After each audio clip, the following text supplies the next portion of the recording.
ಮಿಥುನ ರಾಶಿಗೆ ನಾವು ಹೋಗೋಣ. ಮಿಥುನ ರಾಶಿಗೆ ನೋಡಿ ಲಗ್ನದಲ್ಲೇ ಬುಧ ಮತ್ತು ಶುಕ್ರ ಇರುವಂಥದ್ದು. ತುಂಬ ಒಂದು ಲಗ್ನದಲ್ಲಿ ಶುಭ ಗ್ರಹ ಇರುವಂಥದ್ದು. ಅದರಲ್ಲೂ ಶುಕ್ರ ಪಂಚಮಾಧಿಪತಿ ಅಂತ ಗುರು, ತ್ರಿಕೋಣಾಧಿಪತಿ ಗುರು ನಿಮ್ಮ ಲಗ್ನದಲ್ಲಿ ಇರುವಂಥದ್ದು.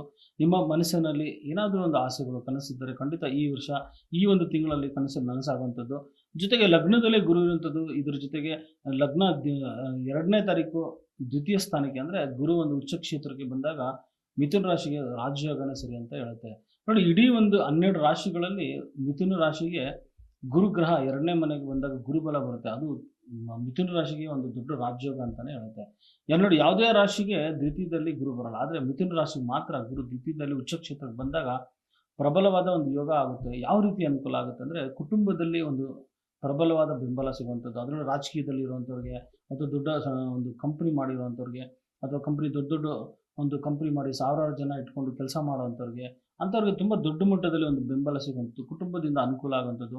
ನೋಡಿ ಎಷ್ಟೋ ವರ್ಷದಿಂದ ನಿಮ್ಮ ಒಂದು ಕನಸು ದೊಡ್ಡ ಕಂಪನಿ ಮಾಡಬೇಕಾಯ್ತು ಅಥವಾ ದೊಡ್ಡದೊಂದು ರಿಯಲ್ ಎಸ್ಟೇಟ್ ವ್ಯವಹಾರ ಮಾಡೋಂಥದ್ದು ಅಥವಾ ಮನೆ ತಗೊಂಡು ಮಾರೋಂಥದ್ದು, ಮನೆ ಬಿಲ್ಡರ್ಗಳಿಗೆ ಆಗುವಂಥದ್ದು, ಮತ್ತು ಈ ರೀತಿ ಹಲವಾರು ಒಂದು ಬಿಸ್ನೆಸ್ಗಳು ಪಾರ್ಟ್ನರ್ಗಳು ಇದೆ ಅಥವಾ ಪಾಲುದಾರಿಕೆ ವ್ಯವಹಾರ ಆಗಿರ್ಬೋದು. ಎಲ್ಲ ವಿಚಾರದಲ್ಲೂ ಕೂಡ ಮಿಥುನ ರಾಶಿಯವರಿಗೆ ದೊಡ್ಡ ಮಟ್ಟದ ರಾಜಯೋಗ ನೀವು ಕಾಣುವಂಥದ್ದು ನಾವು ಕಾಣ್ತೀವಿ.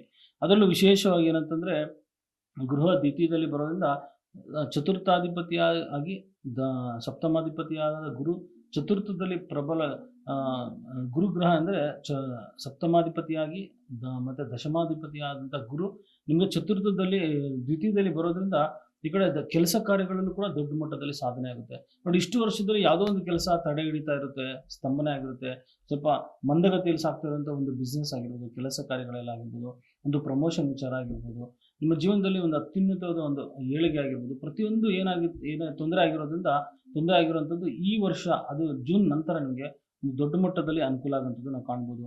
ಹಣಕಾಸು ದೊಡ್ಡ ಕೋಟಿಗಟ್ಟಲೆ ದುಡ್ಡು ಬರುವಂಥ ಸಾಧ್ಯತೆಗಳು ಹೆಚ್ಚಾಗಿರುತ್ತೆ. ಯಾಕಂದರೆ ದ್ವಿತೀಯದಲ್ಲಿ ಗುರು ಪ್ರಬಲವಾಗಿ ಬರೋದ್ರಿಂದ ಅದು ಸಾಮಾನ್ಯ ಯೋಗ ಅಲ್ಲ, ತುಂಬ ದೊಡ್ಡ ಯೋಗ ಅಂತ ಕೂಡ ಹೇಳ್ತೀವಿ. ಅದು ಹಂಸ ಯೋಗ ಅಂತ ಕೂಡ ನಾವು ಹೇಳ್ತೀವಿ. ಸೊ ಆ ಯೋಗ ಇರೋದ್ರಿಂದ ನೀವು ಮಾಡುವಂಥ ಎಲ್ಲ ಕೆಲಸ ಕಾರ್ಯಗಳಲ್ಲೂ ಕೂಡ ಒಂದು ದೊಡ್ಡ ಮಟ್ಟದ ಸಾಧನೆ, ಅನುಕೂಲ, ಯಶಸ್ಸು ಪ್ರಾಪ್ತಿಯಾಗುವಂಥದ್ದು, ಧನ ಲಾಭ ಆಗುವಂಥದ್ದು. ಜೊತೆಗೆ ಇನ್ನೊಂದು ಏನಂತಂದ್ರೆ ಅಂದರೆ ಲಗ್ನದಲ್ಲಿ ಬುಧ ದಿಗ್ಬಲನಾಗಿ ಎಲ್ಲ ಕೆಲಸ ಕಾರ್ಯಗಳಲ್ಲಿ ನಿಮ್ಮದೇ ಒಂದು ಚುರುಕು ಬುದ್ಧಿತನದಿಂದ ಎಲ್ಲರ ಮನಸ್ಸು ಗೆಲ್ಲುವಂಥದ್ದು. ಯಾವುದೋ ಒಂದು ಕೆಲಸಕ್ಕೆ ಹೋದರೂ ಕೂಡ ನಿಮ್ಮ ಒಂದು ಆಕರ್ಷಣೆ, ನಿಮ್ಮ ಒಂದು ಮಾತಿನಿಂದ ಅವರು ಎಲ್ಲ ರೀತಿಯಲ್ಲೂ ನಿಮಗೆ ಯಶಸ್ಸು ಸಿಗುವಂಥದ್ದು. ಎಲ್ಲ ನಿಮ್ಮ ಮಾತಿನಿಂದ ಅವರು ಎಲ್ಲದಕ್ಕೂ ಅಸ್ತು ಅಂತ ಹೇಳುವಂಥ ಸಾಧ್ಯತೆಗಳು ಕೂಡ ಕಾಣ್ತವೆ. ಆದರೆ ತೃತೀಯದಲ್ಲಿ ಕೇತು ಇರುವಂಥದ್ದು ಕೂಡ ಇದೆ. ಏನಂದರೆ ಈ ಅಣ್ಣ ತಂಗಿ, ಸಹೋದರ ಸಹೋದರಿಯರಿಗೆ ಎಲ್ಲೋ ಒಂದು ಕಡೆ ಸ್ವಲ್ಪ ಮಟ್ಟಿಗೆ ತೊಂದರೆ ಆಗುವಂಥದ್ದು, ನೆರೆಹೊರೆಯವರಿಂದ ಏನಾದರೂ ಚಿಕ್ಕಪುಟ್ಟ ತೊಂದರೆ ಆಗುವಂಥ ಸಾಧ್ಯತೆಗಳು ಕೂಡ ಇರುವಂಥದ್ದು.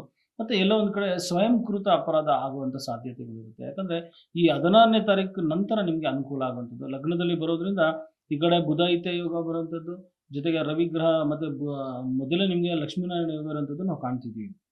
ಇದ್ರ ಜೊತೆಗೆ 9ನೇ ತಾರೀಕು ನಂತರ ಶುಕ್ರ ಗ್ರಹ ಏನು ಮಾಡುತ್ತಾನೆ, ಶುಕ್ರ ಗ್ರಹ ದ್ವಿತೀಯ ಸ್ಥಾನ ಅಂದರೆ ಕರ್ಕಾಟಕ ರಾಶಿಗೆ ಪ್ರವೇಶ ಮಾಡುವಂಥದ್ದು. ಆಗ ರವಿ ಮತ್ತು ಬುಧರ ಒಂದು ಯೋಗ ಏನಿದೆ, ಬುಧಾದಿತ್ಯ ಯೋಗ ನಿಮ್ಮ ಮಾಡುವಂಥ ಎಲ್ಲ ಕೆಲಸ ಕಾರ್ಯಗಳಲ್ಲಿ, ಒಂದು ಕಂಪನಿಗಳಲ್ಲಿ ಒಂದು ಏಳಿಗೆ ಬರುವಂಥದ್ದು, ಪ್ರಮೋಷನ್ ಆಗುವಂಥ ಸಾಧ್ಯತೆಗಳು ಕೂಡ ಕಾಣ್ತೀವಿ. ಅದೇ ರೀತಿ ನವಮದಲ್ಲಿ ರಾಹು ಇರೋದ್ರಿಂದ ಎಲ್ಲೊಂದು ಕಡೆ ತಂದೆಯ ಮಾತಿನಿಂದ ಮನಸ್ಸಿಗೆ ಬೇಸರ ಆಗುವಂಥದ್ದು, ಎಲ್ಲೊಂದು ಕಡೆ ಪಾಲುದಾರಿಕೆ ವ್ಯವಹಾರ ಅಥವಾ ತಂದೆಯ ಪಿತ್ರಾರ್ಜಿತ ಆಸ್ತಿ ವಿಚಾರದಲ್ಲಿ ಸ್ವಲ್ಪ ಗೊಂದಲ ಇರುವಂಥದ್ದು ಕೂಡ ಕಾಣ್ತಾ ಇದ್ವಿ. ಆದ್ದರಿಂದ ಬಹಳ ಎಚ್ಚರಿಕೆಯಿಂದ ಯಾವುದೇ ಒಂದು ಕೆಲಸ ಕಾರ್ಯಗಳಲ್ಲಿ, ಈ ಕೋರ್ಟು ಕಚೇರಿಗಳಲ್ಲಿ ಬಹಳ ಎಚ್ಚರಿಕೆಯಿಂದ ನೀವು ಮುಂದುವರಿಯೋದು ಉತ್ತಮ.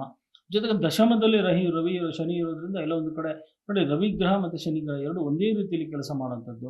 ಎಲ್ಲ ಒಂದು ಕಡೆ ರಾಜಕೀಯದಲ್ಲಿ ಪ್ರಬಲವಾದ ಒಂದು ಯಶಸ್ಸನ್ನು ಸಾಧಿಸ್ತೀರಾ, ಕಾರ್ಯಸಿದ್ಧಿ ಆಗುತ್ತೆ, ಜನರ ಒಂದು ಬೆಂಬಲ ಬರುವಂಥದ್ದು.